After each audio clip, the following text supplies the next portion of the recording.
नमस्कार साथियों। पिछले वीडियो में हम लोगों ने देख लिया था दृष्टि की घटना चक्र 1 जनवरी 2023 से 10 जनवरी 2024 तक। तो आज इसके आगे देखते हैं। इसमें नेशनल राष्ट्रीय न्यूज़ देख ली गई थी। अब देखते हैं करंट अफेयर अंतर्राष्ट्रीय। तो अंतर्राष्ट्रीय परिदृश्य में देखते हैं क्या क्या दिया गया है। इससे क्वेश्चन आने की काफ़ी संभावना रहती है इस बुक से।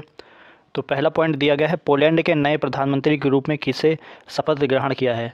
तो ये डोनाल्ड टस्क ने इसका शपथ ग्रहण किया है। तो पोलैंड के नए प्रधानमंत्री कौन बने हैं? Donald tusk. अगला है, quality of living city ranking 2023 किसके द्वारा जारी किया गया है? तो ये मर्सर के द्वारा जारी किया गया है। अगला पॉइंट है, रैंकिंग में कितने शहरों को शामिल किया गया है? तो 241 शहरों को शामिल किया गया है। फिर आगे दिया गया है, रैंकिंग में शीर्ष 3 शहर कौन से हैं? तो पहले नंबर पर वियना जो कि ऑस्ट्रिया में पड़ता है, दूसरे नंबर पर ज्यूरिख जो कि स्विट्ज़रलैंड में पड़ता है, और तीसरे नंबर पर ऑकलैंड जो कि न्यूजीलैंड में पड़ता है। फिर अगला पॉइंट है, रैंकिंग में कितने भारतीय शहरों को शामिल किया गया है? तो रैंकिंग में भारत के 7 शहर शामिल किए गए हैं। इनमें से कौन कौन से शहर हैं? तो इसमें रैंकिंग में अगर देखें तो 153 नंबर पर हैदराबाद है जो कि तेलंगाना में पड़ता है। उसके बाद 154 नंबर पे है पुणे महाराष्ट्र में है। 156 नंबर पे बेंगलुरु कर्नाटक में है। और 161 नंबर पे चेन्नई तमिलनाडु में है। और 164 नंबर पर मुंबई महाराष्ट्र। उसके बाद 170 नंबर पर कोलकाता है जो कि पश्चिम बंगाल में है। और 172 नंबर पर नई दिल्ली इसमें रैंकिंग दी गई है। फिर अगला क्वेश्चन है कि ग्लोबल रिवर सिटीज़ अलाइंसेस कहाँ लॉन्च किया गया है? तो ये दुबई में लॉन्च किया गया है। COP28 के दौरान ये लॉन्च किया गया है। उसके बाद इस अलायंस में भारत समेत कितने देश शामिल हैं? तो इसमें 11 देश शामिल हैं। अगला पॉइंट है कि इस अलायंस में शामिल देश कौन से हैं? तो इस अलायंस में अगर देखें तो Bharat, Denmark, Cambodia, Japan, Bhutan, Australia, Netherland, मिस्र, घाना, हंगरी और अमेरिका इसमें शामिल देश हैं। उसके बाद किस शहर की मेज़बानी में global partnership on artificial intelligence शिखर सम्मेलन का आयोजन हुआ? फिर ये नई दिल्ली में हुआ था। अगला पॉइंट है कि किस देश के राष्ट्रपति विलियम समोई रूटो भारत की आधिकारिक यात्रा पर आए? तो ये केन्या, इम्पोर्टेंट नहीं है। उसके बाद अमूर्त सांस्कृतिक धरोहर के संरक्षण के लिए अंतर सरकारी समिति का 18वां सत्र कहाँ आयोजन किया गया? तो ये कब आयोजन किया गया था इसका? तो 5 से 8 दिसंबर 2023 को। ये भी पूछा नहीं जा सकता है, इम्पोर्टेंट नहीं है। उसके बाद अगला है, इस बैठक का आयोजन कहाँ किया गया? इस बैठक का आयोजन कसाने बोत्सवाना में किया गया था। फिर आगे है, इसका आयोजन किसके द्वारा किया गया? तो इसका आयोजन यूनेस्को के द्वारा किया गया था। इसमें किस भारतीय नृत्य को मानवता की एक अमूर्त सांस्कृतिक धरोहर घोषित किया गया है? तो गरबा को इसमें सांस्कृतिक धरोहर घोषित किया गया है। फिर अगला पॉइंट है कि यह किस राज्य का प्रसिद्ध नृत्य है? तो यह गुजरात का प्रसिद्ध नृत्य है। अगला पॉइंट है कि यूनेस्को की इस सूची में शामिल होने वाली यह भारत की कौन सी अमूर्त सांस्कृतिक धरोहर है? तो यह 15वीं अमूर्त सांस्कृतिक धरोहर है। फिर time person of the year 2023 किसे चुना गया? तो time person of the year 2023 में टेलर स्विफ्ट, ये अमेरिकी के पॉप गायिका और अभिनेत्री हैं, इनको चुना गया है। फिर CEO ऑफ द ईयर किसे चुना गया है 2023 में? तो सैम आल्टमैन को चुना गया है जो कि ओपन AI के ये CEO है। फिर अगला पॉइंट है आगे कि एथलीट ऑफ द ईयर किसे चुना गया है? तो athlete of the year Lionel Messi को चुना गया है। फिर अगला पॉइंट है, दुनिया के 100 सबसे शक्तिशाली महिलाओं की सूची में किसके द्वारा जारी की गई? ये फोर्ब्स के द्वारा जारी की गई है। इस सूची में शीर्ष 3 महिलाएं कौन सी हैं? उर्सुला वान डेर लेयन, ये अध्यक्ष हैं यूरोपीय आयोग की। फिर उसके बाद क्रिस्टलीन लैगार्डे अध्यक्ष है यूरोपीय सेंट्रल बैंक की। उसके बाद कमला हैरिस उपराष्ट्रपति हैं अमेरिका की। ये 3 सबसे शक्तिशाली महिलाएं हैं। उसके बाद सूची में कितनी भारतीय महिलाओं को शामिल किया गया है? तो इसमें 4 भारतीय महिलाओं को शामिल किया गया है। इनमें से निर्मला सीतारमण, इनकी रैंकिंग 32 है। उसके बाद रोशनी नडाल मल्होत्रा, ये 60 नंबर पे हैं, इनकी रैंकिंग 60 है। उसके बाद सोमा मंडल रैंकिंग 70 नंबर पे है इनकी। फिर किरण मजूमदार शाह, इनकी रैंकिंग 76 नंबर पर है। ये 4 महिलाएं भारत में इनकी रैंकिंग दी गई है। उसके बाद आगे है, किस देश ने चीन के बेल्ट एंड रोड इनिशिएटिव से बाहर होने की घोषणा की है? तो इटली ने इसकी घोषणा कर दी है। उसके बाद अगला पॉइंट है, भारत ने किस देश के साथ संयुक्त रूप से लीड IT 2.0 का शुभारंभ किया? तो ये स्वीडन ने किया था। उसके बाद लीड IT 2.0 का पूरा नाम क्या है? तो leadership group for industries transition 2.0 इसका फुल फॉर्म है। फिर अगला पॉइंट है, किस देश को अंतर्राष्ट्रीय समुद्री संगठन IMO परिषद के लिए पुनः निर्वाचित किया गया है? तो ये भारत को निर्वाचित किया गया है। फिर आगे है, भारत को किस द्विवर्षीय कार्यकाल के लिए चुना गया है? तो भारत को 2024-25 के लिए चुना गया है। फिर अगला दिया गया है जलवायु परिवर्तन प्रदर्शन सूचकांक 2024 किसके द्वारा जारी किया गया है? तो ये जर्मन वाच के द्वारा जारी किया जाता है। यह न्यू क्लाइमेट इंस्टीट्यूट तथा क्लाइमेट एक्शन नेटवर्क इंटरनेशनल। उसके बाद आगे है सूचकांक में कितने देशों को शामिल किया गया है? इसमें 63 देशों को शामिल किया गया है और यूरोपीय संघ को शामिल किया गया है। फिर सूचकांक में प्रथम 3 देशों की रैंकिंग क्या है? तो इसमें प्रथम कोई नहीं है। उसके बाद सूचकांक में शीर्ष 3 देश कौन से हैं? तो पहले नंबर पर डेनमार्क, मतलब इसमें पहला, दूसरा और तीसरा नहीं है। उसके बाद सीधे चौथे नंबर पर रैंकिंग की गई है, जिसमें से डेनमार्क चौथे नंबर पर है, जिसकी स्कोर अगर देखें तो 75.59 है। उसके बाद 5वें नंबर पर इस्टोनिया है, इसकी अगर स्कोर देखें तो 72.07 है। और 6 नंबर पर फिलिपी है, जिसका स्कोर है 70.70। उसके बाद आगे देखते हैं सूचकांक में भारत की रैंकिंग कितनी है? तो भारत 7वीं, भारत की रैंकिंग 7वीं है। इसका स्कोर अगर देखें तो 70.25 है। अगला पॉइंट है किसने ग्लोबल कूलिंग वॉच 2023 रिपोर्ट जारी की? तो संयुक्त राष्ट्र पर्यावरण कार्यक्रम UNEP ने जारी की इसकी रैंकिंग। उसके बाद अगला पॉइंट है रिपोर्ट के अनुसार वर्ष 2022 में शीतलन संबंधी ग्रीन हाउस गैस उत्सर्जनों में G20 देशों की कितने प्रतिशत हिस्सेदारी थी? तो ये 82% हिस्सेदारी थी। उसके बाद अगला पॉइंट है अर्ली वार्निंग्स फॉर ऑल पहल किसके द्वारा प्रारंभ की गई है? तो संयुक्त राष्ट्र के द्वारा प्रारंभ की गई है। उसके बाद आगे दिया गया है इस पहल का उद्देश्य क्या है? तो वर्ष 2027 तक सभी को खतरनाक मौसम और प्राकृतिक आपदाओं से सुरक्षित करना है। फिर आगे और पॉइंट देख लेते हैं। यूनिसेफ के किस देश के सहयोग से ग्रीन राइजिंग पहल को लॉन्च किया गया है? तो भारत। अगला पॉइंट है यह पहल कहाँ लॉन्च की गई है? तो COP28 शिखर सम्मेलन दुबई में लॉन्च की गई है। उसके बाद 22 शिखर सम्मेलन का 11वां संस्करण कहाँ आयोजित किया गया है? तो दोहा कतर में आयोजित किया गया है। वाइस का विस्तृत रूप क्या है? यानी कि वाइस का full form world innovation summit for education, world innovation summit for education, ये वाइस का फुल फॉर्म है। फिर आगे दिया गया है यह किस थीम पर आधारित था? तो रचनात्मक प्रवाह की थीम पर आधारित था। कृत्रिम बुद्धिमत्ता के युग में मानव का विकास। फिर आगे है किस भारतीय को वाइस प्राइज़ फॉर एजुकेशन से सम्मानित किया गया है? तो सफीना हुसैन को सम्मानित किया गया है। ये भारत की पहली महिला है।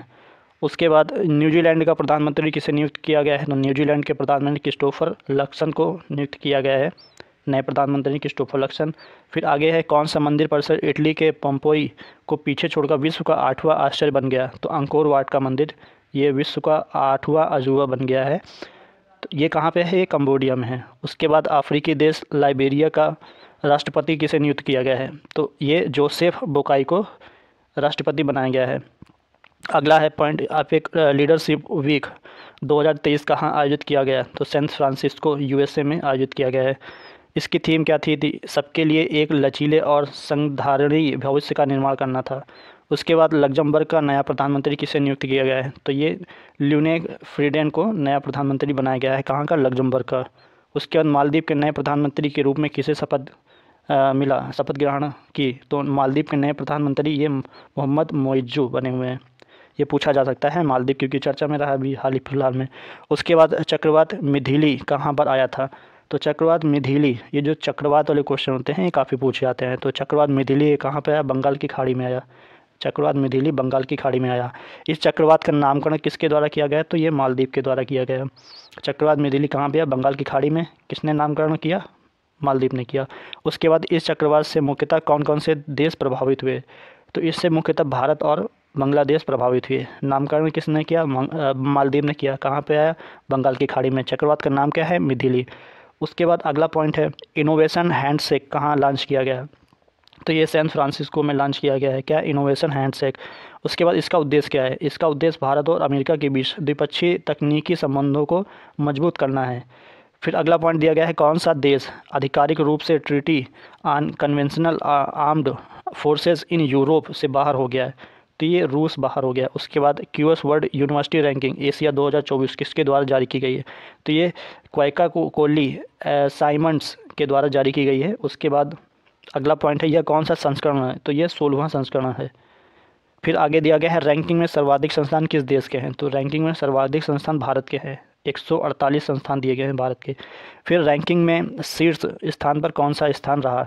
तो रैंकिंग में शीर्ष स्थान पर देखें तो ये पेकिंग विश्वविद्यालय चीन का है रहा है इसमें पहले नंबर पर। फिर आगे और पॉइंट देखते हैं। आगे बोला गया है कि रैंकिंग में भारत का शीर्ष स्थान कौन सा है। तो रैंकिंग में अगर देखें तो भारत का शीर्ष स्थान IIT बॉम्बे, इसकी रैंकिंग 40 है। फिर आगे दिया गया है इस किसके इकोलॉजिकल थ्रेड रिपोर्ट 2023 जारी की गई है, किसने जारी की है। तो ये Indian institute for economics and peace ने जारी की है। फिर आगे है वॉइस ऑफ ग्लोबल साउथ शिखर सम्मेलन 2023 कब आयोजित किया गया। तो ये 17 नवंबर 2023 को आयोजित किया गया। उसके बाद अगला पॉइंट दिया गया है कि इस सम्मेलन की अध्यक्षता किसने की। तो इस सम्मेलन की अध्यक्षता प्रधानमंत्री नरेंद्र मोदी ने की। उसके बाद अगला पॉइंट है इस सम्मेलन का पहला संस्करण कब आयोजित किया गया था। तो ये जनवरी 2023 में इसका पहला संस्करण आयोजित किया गया था, जनवरी 2023 में। आगे दिया गया है कि किसने 2023 state of climate services health report जारी की। तो ये WMO यानी कि विश्व मौसम विज्ञान संगठन ने जारी किया। उसके बाद अगला है पारे पर विनिर्माता कन्वेंशन के पक्षकारों के सम्मेलन की 5वीं बैठक यानी कि COP5 कहाँ आयोजित की गई। तो ये 30 अक्टूबर से 3 नवंबर 2023 को जिनेवा स्विट्ज़रलैंड में ये आयोजित की गई थी। उसके बाद अगला है कि चीन के बेल्ट एंड रोड इनिशिएटिव से बाहर निकलने की घोषणा किसने की थी। तो ये फिलीपींस ने की थी। फिर अगला पॉइंट दिया गया है प्रथम ग्लोबल AI सेफ्टी समिट 2023 मेजबान देश कौन था। UK। कितने देशों ने कृत्रिम बुद्धिमत्ता से जुड़े जोखिमों को रोकने के लिए विश्व के पहले समझौते पर हस्ताक्षर किए। तो ये 28 देशों ने इस पर हस्ताक्षर साइन किया था। इस समझौतों को नाम क्या दिया गया था। तो इसका नाम बेलेचली घोषणा था। उसके बाद अगला पॉइंट है कितने शहरों को वर्ल्ड सिटीज़ डे के अवसर पर यूनेस्को क्रिएटिव सिटीज़ नेटवर्क में शामिल किया गया है। तो इसमें 55 देश शामिल किए गए हैं। उसके बाद अगला पॉइंट है इसमें भारत से कौन से शहर शामिल हैं। तो भारत से अगर देखें तो ग्वालियर हो गया एक, ये संगीत के लिए है। उसके बाद कोझिकोड ये साहित्य के लिए शामिल किया गया है। तो भारत से कितने कितने शहर शामिल किए गए हैं, 2। उसके बाद अगला पॉइंट है किस संस्था ने एडेप्टेशन गैप रिपोर्ट 2023 जारी की है। तो संयुक्त राष्ट्र पर्यावरण कार्यक्रम UNEP ने एडेप्टेशन रिपोर्ट जारी की है। उसके बाद अगला है कि यह रिपोर्ट किससे संबंधित है। तो ये जलवायु परिवर्तन से संबंधित है। कौन सी रिपोर्ट है, एडेप्टेशन गैप रिपोर्ट। उसके बाद अगला है कि 24 अक्टूबर 2023 को वर्ष 2030 तक नदी डॉल्फिन के संरक्षण के लिए वैश्विक घोषणा पत्र पर कितने देशों ने हस्ताक्षर किए। तो इसमें 11 देशों ने इस पर हस्ताक्षर किए थे। उसके बाद ये 11 देश कौन कौन से हैं। तो 11 देश अगर देखें तो Bangladesh, Bolivia, Brazil, Cambodia, Colombia, Ecuador, Bharat, Nepal, Pakistan, Peru and Venezuela. उसके बाद नदी डॉल्फिन के संरक्षण के लिए वैश्विक घोषणा पत्र पर हस्ताक्षर कहाँ किया गया है। तो ये बगोटा, ये कहाँ पे है, कोलंबिया में है। उसके बाद अंतर्राष्ट्रीय प्रतिस्पर्धा नेटवर्क के संचालन समूह का सदस्य कौन बना। तो ये भारतीय प्रतिस्पर्धा आयोग बना, CCI। अगला पॉइंट दिया गया है स्लोवाकिया का प्रधानमंत्री किसे नियुक्त किया गया है। तो स्लोवाकिया का प्रधानमंत्री रॉबर्ट फीको बने हुए हैं। उसके बाद अगला पॉइंट है आगे कि हरिकेन ओटिस ने कहाँ तबाही मचाई। तो हरिकेन ओटिस ने आकापुल्को, ये मैक्सिको में आया हुआ एक चक्रवात तूफान था हरिकेन। उसके बाद अगला है कि किस संस्था ने इंटरकनेक्टेड डिजास्टर रिस्क रिपोर्ट 2023 जारी की। तो United Nations university institute for environmental and human securities ने जारी की। उसके बाद आगे है कि किस देश ने अंतर्राष्ट्रीय सौर संगठन असेंबली के 6ठे सत्र की मेज़बानी की। तो भारत ने इसके 6ठे सत्र की मेज़बानी की थी। उसके बाद है भारत के किस संस्था को सस्टेनेबिलिटी रिपोर्टिंग में संयुक्त राष्ट्र का पुरस्कार प्राप्त हुआ था। तो institute of chartered accountant of India. अगला है कि संयुक्त राष्ट्र विश्व पर्यावरण कार्यक्रम की 25वीं महासभा आयोजन कहाँ किया गया था। तो समरकंद, उज्बेकिस्तान में आयोजन किया गया था इसका। उसके बाद UNWTO द्वारा भारत के किस गांव को सर्वश्रेष्ठ पर्यटन गांव की सूची में शामिल किया गया था। तो धोरडो गांव गुजरात को इसमें शामिल किया गया था। उसके बाद सबसे कम उम्र में इक्वाडोर के राष्ट्रपति का चुनाव किसने जीता था। डेनियल नबोआ ने जीता था। उसके बाद किस संस्था ने वन सी गियर भागीदारी में शामिल होने के लिए समझौता किया। तो अंतर्राष्ट्रीय अर्धशुष्क उष्णकटिबंधीय फसल अनुसंधान संस्थान ने जारी किया था। उसके बाद ये क्या है, सी गियर क्या है। तो खाद्य सुरक्षित भविष्य हेतु वैश्विक अनुसंधान भागीदारी है ये। अगला पॉइंट है कि भारत और UK के बीच पहली 2+2 वार्ता कहाँ आयोजित की गई। तो नई दिल्ली में। फिर अगला पॉइंट है इजराइल और हमास के बीच संघर्ष में फंसे भारतीयों को कहाँ से निकालने के लिए भारत ने कौन सा ऑपरेशन शुरू किया। तो ऑपरेशन अजय, ये किसके लिए है, इजराइल और हमास के लिए है। ऑपरेशन अजय। उसके बाद अक्टूबर 2023 में भारतीय भेषण संहिता आयोग किसका सदस्य बना? ये फार्माकोपियल डिस्कशन ग्रुप का ये सदस्य बना। उसके बाद किस देश की पहली महिला राष्ट्रपति सामिया सुलूह हसन ने भारत की राजकीय यात्रा की थी? तो तंजानिया की यात्रा की थी। उसके बाद किस विश्वविद्यालय द्वारा सामिया सुलूह हसन को डॉक्टरेट की उपाधि दी गई? तो जवाहरलाल नेहरू विश्वविद्यालय के द्वारा इनको डॉक्टरेट की उपाधि दी गई थी। उसके बाद भारत के बाहर विश्व के दूसरे सबसे बड़े हिंदू मंदिर अक्षरधाम मंदिर का उद्घाटन कहाँ किया गया? तो ये न्यू जर्सी यूएसए में किया गया है। सबसे बड़ा यानी कि दूसरा सबसे बड़ा हिंदू मंदिर है ये। उसके बाद इजराइल ने फिलीपींस के आतंकवादी समूह हमास के खिलाफ कौन सा ऑपरेशन प्रारंभ किया? तो ये ऑपरेशन आयरन स्वॉर्ड। क्या है ये? इजराइल और फिलीपींस के बीच आतंकी समूह हमास के खिलाफ किया गया ऑपरेशन, ये ऑपरेशन आयरन स्वॉर्ड। उसके बाद ग्लोबल हंगर इंडेक्स किसके द्वारा जारी की जाती है? तो ये कर्सन वर्ल्ड वाइड तथा वर्ल्ड हंगर हेल्प के द्वारा जारी की जाती है। उसके बाद आगे कुछ और पॉइंट दिए गए हैं, उनको भी देख लेते हैं जल्दी से। बोला गया है कि इस सूची में भारत का स्थान कितना है? तो 111, यानी कि हंगर इंडेक्स में भारत की रैंकिंग है 111। उसके बाद प्रशांत महासागर के द्वीप राष्ट्र वानुआतू के नए राष्ट्रपति कौन बने हैं? तो ये चार्लोट सल्वाई बने हुए हैं, चार्लोट सल्वाई। उसके बाद है Asia Pacific institute for broadcasting development का लगातार तीसरी बार अध्यक्ष किसे नियुक्त किया गया है? तो ये भारत है, तीसरी बार अध्यक्ष बना है इसका। अगला पॉइंट है कि उत्तरी अमेरिका के पहले गांधी संग्रहालय का उद्घाटन कहाँ किया गया है? तो ह्यूस्टन में किया गया है, ये टेक्सास में है जो कि यूएसए में पड़ता है। फिर अगला है भारत के बाहर डॉक्टर भीमराव अंबेडकर की सबसे बड़ी प्रतिमा स्टैचू ऑफ इक्वलिटी का अनावरण कहाँ किया गया है? तो मैरीलैंड यूएसए में किया गया है। नाम क्या है? Statue of equality. कहाँ पे किया गया है?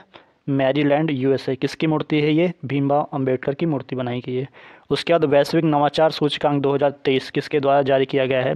तो विश्व बौद्धिक संपदा के द्वारा संपदा संगठन के द्वारा ये जारी किया गया है। इस सूची में कितने देशों को रैंकिंग प्रदान की गई है? इसमें 132 देशों को रैंकिंग प्रदान की गई है। उसके बाद इस सूची में शीर्ष स्थान पर कौन सा देश है? तो स्विट्जरलैंड इसमें पहले स्थान पर है। इस सूची में भारत की अगर रैंकिंग देखें तो 40 नंबर है इसकी भारत की रैंकिंग। उसके बाद अगला पॉइंट देखते हैं, संयुक्त राष्ट्र महासभा के किस सत्र के उच्च स्तरीय खंडन का आयोजन किया गया है? तो ये 78वां इनका खंड स्तरीय आयोजन किया गया है। उसके बाद इस 78वें सत्र की अध्यक्षता किसके द्वारा की गई है? तो डेनियल फ्रांसिस के द्वारा इसकी अध्यक्षता की गई है। वर्ल्ड यूनिवर्सिटी रैंकिंग 2024 किसके द्वारा जारी की गई है? तो टाइम्स हायर एजुकेशन के द्वारा वर्ल्ड यूनिवर्सिटी रैंकिंग जारी की गई है। इस सूचकांक में शीर्ष स्थान पर कौन सा संस्थान है? तो यूनिवर्सिटीज़ ऑफ ऑक्सफोर्ड इसमें पहले नंबर पर है। उसके बाद इस सूचकांक में कौन सा भारतीय संस्थान शीर्ष स्थान पर है? भारतीय विज्ञान संस्थान बेंगलुरु। उसके बाद किस समूह ने संयुक्त अंतरिक्ष उद्गम की घोषणा की थी? तो इसमें 1I2U2 ने इसमें घोषणा की थी। उसके बाद है किन देशों के नेताओं ने साहेल सुरक्षा समझौता पर हस्ताक्षर किए? तो साहेल सुरक्षा समझौता इसमें माली, बुर्किना फासो और नाइजर ने इसमें साइन किया था। फिर अगला इस समझौते की घोषणा कहाँ की गई? तो इसमें बमाको माली की राजधानी है जो कि उसमें घोषणा की गई थी। फिर अगला है संयुक्त राष्ट्र जलवायु महत्वाकांक्षा शिखर सम्मेलन कहाँ आयोजित किया गया था? तो ये न्यूयॉर्क यूएसए में आयोजित किया गया था। फिर अगला पॉइंट दिया गया है विश्व धरोहर समिति की 45वीं बैठक कहाँ आयोजित की गई? तो रियाद सऊदी अरेबिया में आयोजित की गई थी। अगला पॉइंट है बैठक में किन भारतीय संस्थानों को स्थलों को विश्व धरोहर स्थलों की सूची में शामिल किया गया है? तो शांति निकेतन एक हो गया, दूसरा हो गया होयसल के पवित्र मंदिर समूह। क्या था ये? बैठक में कितने शामिल स्थलीय बैठक में किन भारतीय स्थलों को विश्व धरोहर स्थलों की सूची में शामिल किया गया है? तो ये शांति निकेतन हो गया एक, दूसरा हो गया होयसल की पवित्र मंदिर। फिर आगे होयसल का मंदिर समूह कहाँ पर स्थित है? तो होयसल के मंदिर ये कर्नाटक में स्थित हैं। होयसल के मंदिर कर्नाटक में हैं। उसके बाद भारत में कितने यूनेस्को विश्व धरोहर स्थल घोषित हैं? तो इस समय मौजूदा टाइम पर 42 इसमें घोषित किए गए हैं भारत के विश्व धरोहर स्थल। उसके बाद दक्षिण अफ्रीका के किस शहर में गांधी वॉक का आयोजन किया गया है? तो जोहान्सबर्ग में गांधी वॉक का आयोजन किया गया है। कहाँ पे पड़ता है? दक्षिण अफ्रीका में। उसके बाद आगे और पॉइंट देख लेते हैं। दिया गया है कि अमेरिका के किस शहर द्वारा सनातन धर्म दिवस मनाने की घोषणा की गई है? तो लुइस विले ये कहाँ पे है? केंटकी में पड़ता है, लुइसविले। यहाँ पर सनातन धर्म दिवस मनाने की घोषणा की गई है। तो लुइसविले में सनातन धर्म दिवस कब मनाया जाएगा? तो 3 सितंबर को इसमें सनातन धर्म दिवस मनाया जाएगा, 3 सितंबर को लुइसविले में। अगला है कि लीबिया में किस तूफान ने भयंकर तबाही मचाई? तो डेनियल। ये कहाँ पे है? लीबिया में भयंकर तबाही मचाई, डेनियल तूफान। उसके बाद विश्व के सर्वश्रेष्ठ देशों की रैंकिंग किसके द्वारा जारी की गई? तो US न्यूज़ वर्ल्ड रिपोर्ट के द्वारा जारी की गई। फिर आगे दिया गया है कि वर्ष 2023 की इस सूची में शीर्ष स्थान पर कौन सा देश है? तो स्विट्जरलैंड पहले नंबर पर इसमें। आगे है इस सूची में भारत किस स्थान पर स्थित है? तो भारत इसमें 30वें स्थान पर स्थित है। वैश्विक जैव ईंधन गठबंधन का शुभारंभ कब किया गया है? तो 9 सितंबर 2023 को किया गया है। फिर आगे दिया गया है किस देश ने मिनटमैन 3 मिसाइल का सफलतापूर्वक परीक्षण किया? तो अमेरिका ने किया। कौन सी मिसाइल है? मिनटमैन 3, ये अमेरिका ने इसको सफल परीक्षण किया। फिर मिनटमैन 3 किस तरह की मिसाइल है? ये अंतर महाद्वीपीय बैलिस्टिक मिसाइल है। मिनटमैन अमेरिका ने इसको परीक्षण किया था। फिर प्रधानमंत्री नरेंद्र मोदी ने किस देश में भारतीय दूतावास स्थापित करने की घोषणा की थी? तो तिमोर लेस्ते में भारतीय दूतावास स्थापित करने की घोषणा की थी। उसके बाद है काठमांडू कलिंग साहित्य महोत्सव का आयोजन कहाँ किया गया? तो ये ललितपुर, जो कि नेपाल में पड़ता है, यूपी का नहीं है, ललितपुर नेपाल में। कहाँ? ये काठमांडू कलिंग साहित्य महोत्सव का आयोजन किया गया था यहाँ पर। उसके बाद महोत्सव में किन देशों ने भाग लिया था? तो महोत्सव में भारत, नेपाल, भूटान, बांग्लादेश और श्रीलंका ने इसमें भाग लिया था। 5 देशों ने भाग लिया। फिर अगला पॉइंट दिया गया है कि 43वें आसियान शिखर सम्मेलन का आयोजन कहाँ किया गया? तो 43वें आसियान शिखर सम्मेलन का आयोजन जकार्ता, इंडोनेशिया में किया गया है। अगला पॉइंट है विश्व प्रतिभा रैंकिंग 2023 किसके द्वारा जारी की गई थी? तो इंटरनेशनल इंस्टीट्यूट फॉर